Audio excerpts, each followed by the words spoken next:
आज हम करेंगे layers of the earth, longitude, latitude and heat के बारे में, sea breeze and land breeze.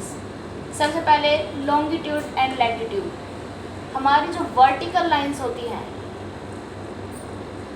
ये जो हमारी वर्टिकल्स लाइन होती है ये होती हैं लॉन्गिट्यूड,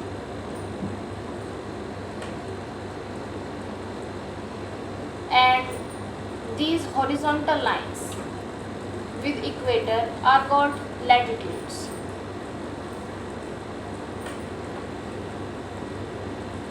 इसके अलावा यही काम करती हैं क्लाइमेट चेंज के बारे में। इन्हीं की वजह से हमारा वेदर और क्लाइमेट चेंज होता है। और अब आती है हमारे अर्थ की लेयर्स। अर्थ की लेयर 3 टाइप में डिवाइड होती हैं। मेनली इसके 3 टाइप होते हैं। सबसे पहली आती है क्रस्ट, जिसे आउटर लेयर भी हम बोल सकते हैं। इसके बाद आती है मैंटल,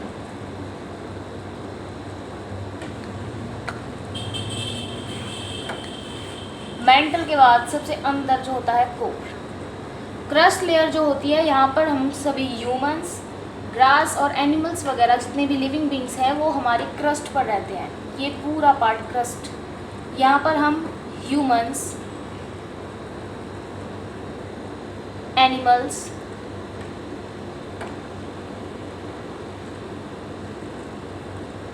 एंड अदर ऑर्गेनिजम्स हम यहाँ पर रहते हैं। उसके बाद आती है हमारी मेंटल लेयर। मेंटल लेयर में रॉक्स और पानी वगैरह जो हमारा अंडरग्राउंड वाटर रिसोर्स होता है वो मेंटल लेयर का ही एक पार्ट होता है। तो ये जो हमारी मेंटल लेयर होती है इसमें हमारे रॉक्स आते हैं, बड़ी बड़ी चट्टानें वगैरह, और यहाँ पर हमारा अंडरग्राउंड वाटर रिसोर्स भी होता है। हमारे जो कुएं होते हैं वो ज़्यादातर क्रस्ट लेयर पर ही एंट्री हो जाते हैं। उसके नीचे हमारी मेंटल लेयर, जहाँ पर गर्मी का स्तर बहुत ज़्यादा बढ़ जाता है और इसे नर्क की जगह भी कहा जाता है। यहाँ पर कई पथरीली चट्टानें मिलती हैं जिसकी वजह से आज तक यहाँ पर खुदाई नहीं की गई है। इसके बाद आता है यहाँ पर कोर। कोर में बहुत ज़्यादा गर्मी होती है और ये अर्थ का बिल्कुल सेंटर पार्ट है। यही वो जगह है जहाँ से ग्रेविटी ह्यूमंस और एनिमल्स को अपनी तरफ खींचती है। अगर ये कोर की ग्रेविटी ना हो तो इस तरीके से जो ह्यूमंस हैं वो नीचे अंतरिक्ष में गिर सकते हैं। तो इसी प्रकार से जो कोर है वो बहुत ज़्यादा इम्पॉर्टेंट होता है। अब हम करते हैं हीट का मतलब ये लैंड ब्रीज और सी ब्रीज क्या होती हैं। ये है हमारा सी और ये है हमारा लैंड यानी कि ज़मीन। अब यहाँ पर 3 चीज़ें हमें याद रखनी होती है। सबसे पहले तो जो कूलर एयर होती है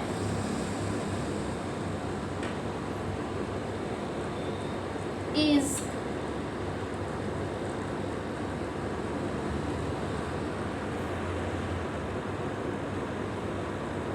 यूँ ही समझ लेते हैं। कूलर एयर जो होती है वो लाइटर देन होती है एयर, मतलब गर्म हवा से। जो कूलर एयर होती है वो हॉट एयर से हैवी होती है। कूलर एयर, ठंडी हवाएं हमेशा नीचे की तरफ जाती है, जबकि जो गर्म हवा होती है जिसे हम लू कहते हैं वो हमेशा अपवर्ड डायरेक्शन में मूव करेंगी। तीसरी चीज़ हमें याद रखनी है, सैंड जो होता है वो जल्दी ठंडा या गर्म हो जाता है as comparison to normal land. कई बार आपने देखा होगा, ये एक्सपेरिमेंट करके देखना, आप धूप में ज़मीन मतलब ये रेत को रख देना, जो सैंड और सॉइल में फ़र्क ये होता है कि सैंड काफ़ी जल्दी गर्म व ठंडा हो जाता है।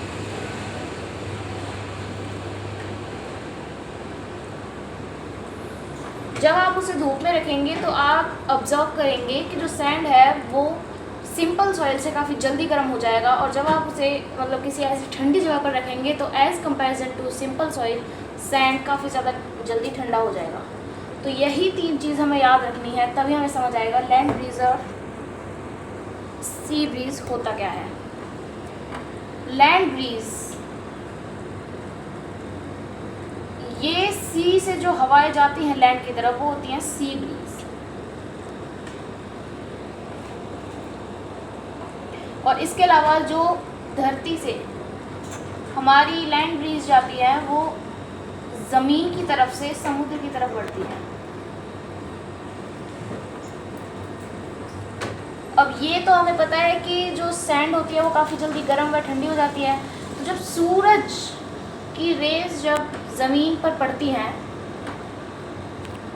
तो यहाँ पर जो मिट्टी होगी, समुद्र के पास रेतीली मिट्टी होती है, तो वो काफ़ी जल्दी गर्म हो जाएंगी।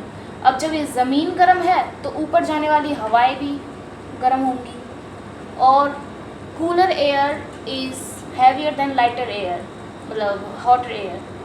सो जब ये गर्म हवाएं हैं तो ये बहुत ज़्यादा लाइटर है, तो इसलिए ये ऊपर चली जाएंगी। ये ऊपर चली गई। अब हमारा ये जहाँ से गई है वहाँ पर एक खाली स्पेस यहाँ पर हमारा बन गया है। अब इस स्पेस को भरने के लिए यहाँ से जो ये ठंडी हवाएं हैं, पानी काफ़ी जल्दी गर्म नहीं होता है और ना ही काफ़ी जल्दी ठंडा होता है। तो सूरज की रोशनी इस पर पड़ी है लेकिन ये इतनी जल्दी गर्म नहीं हुआ है, तो इसलिए ये ठंडा ही है। तो यहाँ पर तो गर्म हवा है, वो ऊपर चली गई, यहाँ पर स्पेस रह गया। लेकिन यहाँ पर जो ठंडी हवा थी उसने उस स्पेस को भरने के लिए इधर मूव किया और वापस से यहाँ पर ठंडी हो गई ठंडी हवा। अब यहाँ पर स्पेस बन चुका है। यहाँ का स्पेस कैसे भरेगा वो अभी देखते हैं। अब यहाँ पर आने के बाद गर्म ज़मीन के कारण हवा वापस ठंडी हो गई, मतलब गर्म हो गई। ठंडी हवा यहाँ से आई लेकिन यहाँ पर आकर गर्म हो गई क्योंकि ज़मीन गर्म थी, तो ये भी वापस ऊपर चली गई। अब ऊपर जाते जाते ये हवा ठंडी हो जाती है, ठीक है। ये थी हॉट एयर।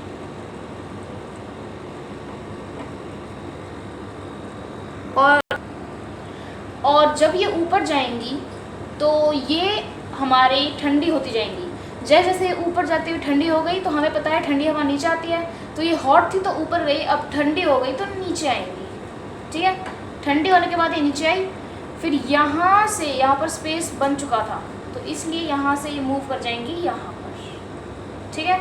ये जो स्पेस था ये हमारा ठंडी हवा से भर जाएगा।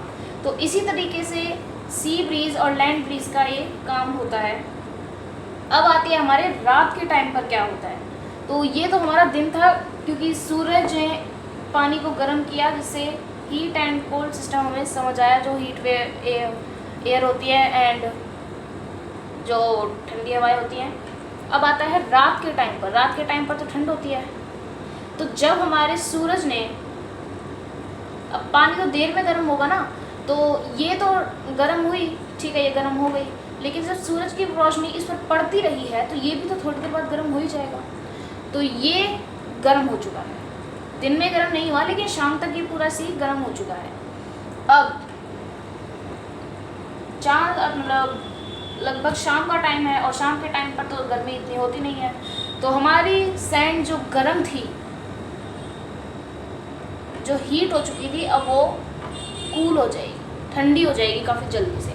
तो जब ये सी गर्म है तो इसके ऊपर वही गर्म हवाएं होंगी जो ऊपर जाएंगी, और यहाँ पर जो ये लैंड ब्रीज, जो लैंड कूल हो चुकी है तो यहाँ पर ठंडी हवा हो चुकी है।